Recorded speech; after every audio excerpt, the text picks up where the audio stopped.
সারা বাংলার একটা ঈশ্বর জাস্টিস ফর প্রদীপ কর এই স্লোগানকে সামনে রেখে বৃহস্পতিবার পানিহাটিতে প্রতিবাদ মিছিল করল তৃণমূল কংগ্রেসের সর্বভারতীয় সাধারণ সম্পাদক অভিষেক বন্দ্যোপাধ্যায় এর নির্দেশেই দলীয় পতাকা ছাড়াই এই মিছিল করা হয় তৃণমূলের তরফে।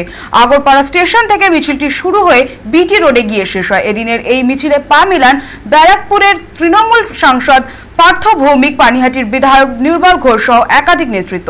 বুধবার এনআরসি আতঙ্কে মৃত খড়দার বাসিন্দা প্রদীপ করের বাড়িতে যান দলের সর্বভারতীয় সাধারণ সম্পাদক অভিষেক বন্দ্যোপাধ্যায়। সেখান থেকে বেরিয়ে ক্ষুব্ধ সাংসদ বলেন, বিজেপির তৈরি আতঙ্কের কারণে এই মৃত্যুর দায় নিতে হবে কেন্দ্রীয় স্বরাষ্ট্রমন্ত্রী অমিত শাহ ও মুখ্য নির্বাচন কমিশনার জ্ঞানেশ কুমারকে।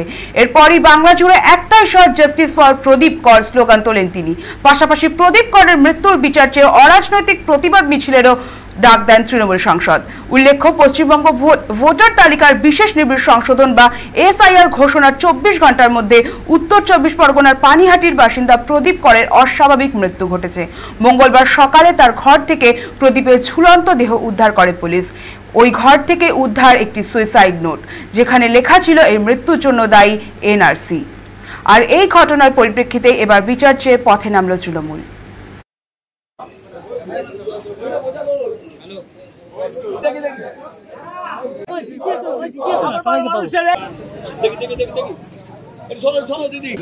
অত্যন্ত দুর্ভাগ্যজনক ঘটনা।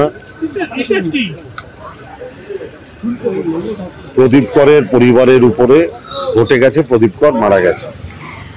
স্বাভাবিকভাবেই তার পরিবার মানসিকভাবে বিপর্যস্ত। পরিবারের পাশে দাঁড়িয়েছেন স্বয়ং বাংলার মাননীয় মুখ্যমন্ত্রী মমতা বন্দ্যোপাধ্যায়ের নির্দেশে আমাদের দলের সর্বভারতীয় সাধারণ সম্পাদক সাংসদ শ্রী অভিষেক বন্দ্যোপাধ্যায়। এবং গতকালই তিনি এলাকার মানুষকে আবেদন করেছিলেন যে আপনারা স্থানীয়ভাবে এর প্রতিবাদ করুন। স্থানীয়ভাবে লোকেরা তারা একটা প্রতিবাদ কর্মসূচি নিয়েছে এসেছিলাম, তারাও আমাদের আবেদন করেছিলেন তাদের এই প্রতিবাদে সামিল হওয়ার জন্য।